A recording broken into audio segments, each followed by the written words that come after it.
The office was nearly empty, bathed in the soft glow of computer monitors left on overnight.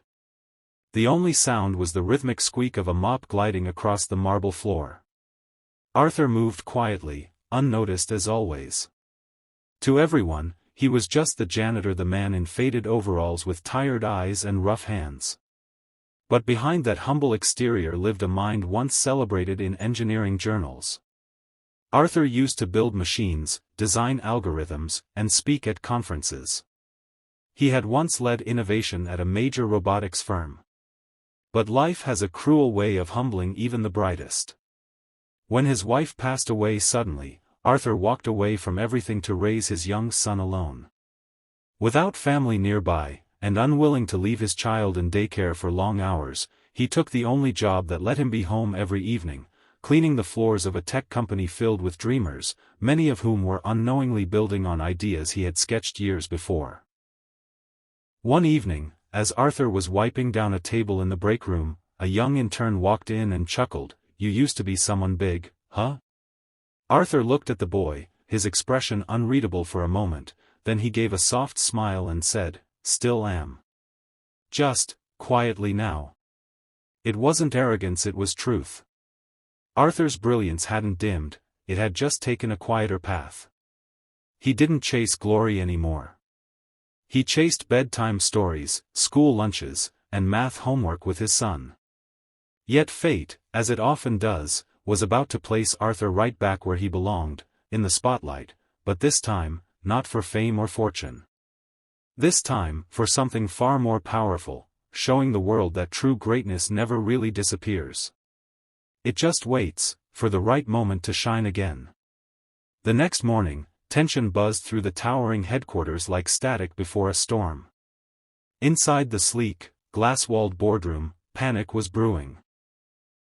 Executives huddled around a long table, their faces pale, voices raised, fingers flying across keyboards in desperate attempts to find a fix. At the head of the room, the CEO, fierce, brilliant, and usually composed, paced back and forth, her jaw clenched. A catastrophic software glitch had brought the company's core operations to a standstill. Production across 5 countries was frozen. The automated systems they prided themselves on had failed overnight, and no one knew why. Every attempt to reboot or patch the system only seemed to make things worse. "This one mistake," the CEO said, her voice sharp with frustration, "could cost us $100 million, and our reputation." She paused, rubbing her temples as silence fell over the room. A single glitch was all it took to threaten years of innovation and global trust. Engineers pored over thousands of lines of code, their screens glowing with error logs and dead ends. "It's buried too deep," one muttered. "I've never seen a redundancy loop fail like this." Outside the boardroom, news had already started to trickle down. Fear crept through cubicles and break rooms. Layoff rumors spread like wildfire. People began quietly updating resumes, wondering how much longer they'd have jobs. But amid the chaos, no one noticed the man in overalls quietly pushing his mop past the server room door. No one gave a second thought to the janitor, who paused for a moment, eyes catching the flickering red error light on a nearby screen. The experts had no idea where to look. But the answer? It was already inside the building, holding a mop. The hallway outside the server room hummed with tension.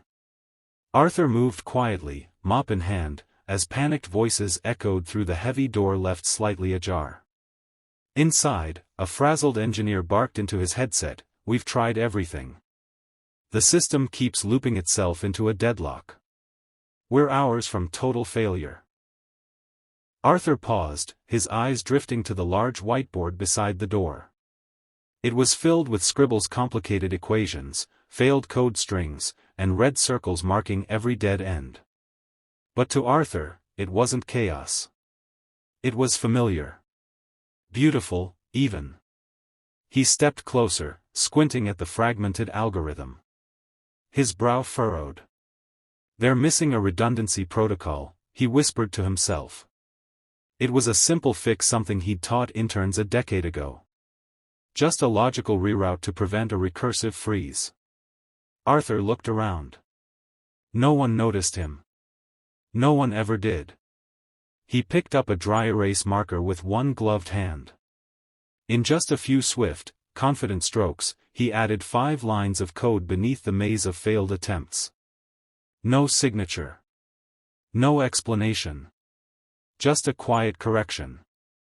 Then he capped the marker, adjusted his cart, and walked away, disappearing down the corridor like a shadow at sunrise. By morning, the crisis was over. The system rebooted without error. Production lines were live. The bug was gone. Engineers stared at the fixed code in disbelief, their monitors blinking green for the first time in 24 hours. How did this happen? One whispered. No one had an answer. No one, except for a janitor who simply saw a problem. And fixed it because it was the right thing to do. Not for applause. Not for reward. Just because he could. The executive war room was silent, but not with panic this time, with disbelief. Engineers stared at the code, blinking and scrolling, trying to make sense of what had happened. The system was not only running, it was running better than before. Clean. Precise. Elegant.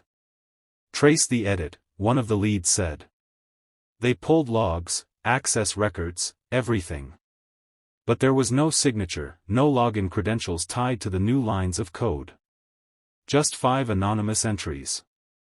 Then someone remembered the security camera outside the server room. The footage showed a janitor Arthur pausing at the whiteboard, writing something, and walking away.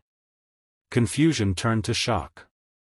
I think, the janitor wrote it, the intern stammered, barely audible.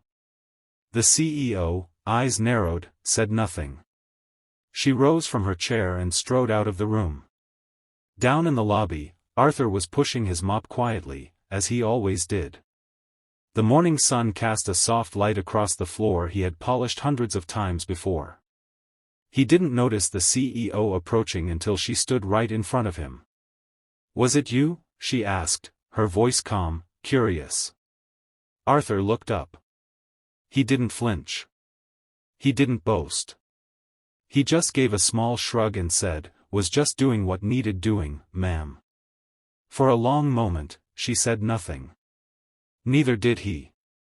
Then, from the mezzanine above, someone started clapping. One engineer.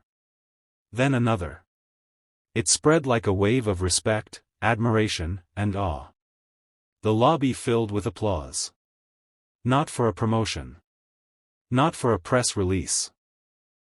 But for a man who reminded them all that sometimes, the most brilliant minds wear overalls.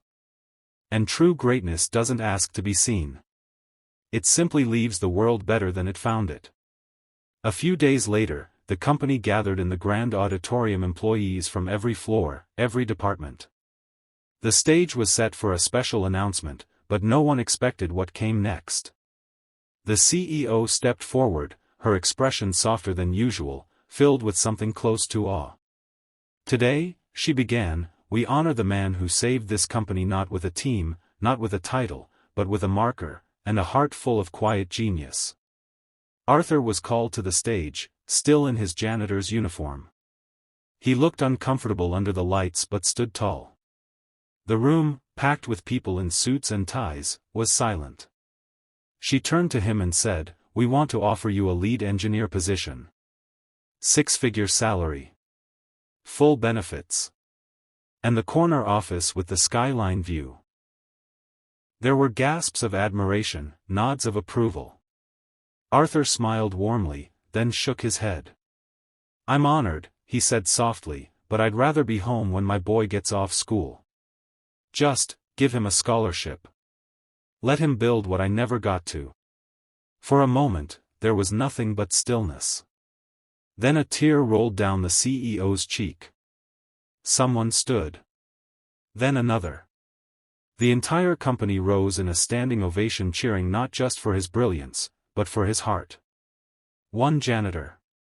One choice. One moment that saved a company. And reminded the world, true brilliance doesn't ask for attention. It shines anyway. And in that moment, Arthur didn't look like a janitor. He looked like a hero. In the heart of a towering tech empire, where innovation was worshipped and status defined worth, one man in overalls quietly rewrote the definition of genius. Arthur, a single dad and janitor, didn't seek titles or applause, only the dignity of honest work and the joy of being present for his son. But when crisis struck, it wasn't the boardroom that saved the company. It was a forgotten mind with a mop and a heart full of purpose. Through a single act of unseen brilliance, Arthur not only rescued a $100 million operation but reminded an entire company, and the world, that greatness isn't always loud. It doesn't always sit in the spotlight. Sometimes, it waits patiently in the shadows, choosing love over ambition, humility over recognition. Arthur's story is a tribute to every unsung hero who chooses integrity over ego and heart over hype.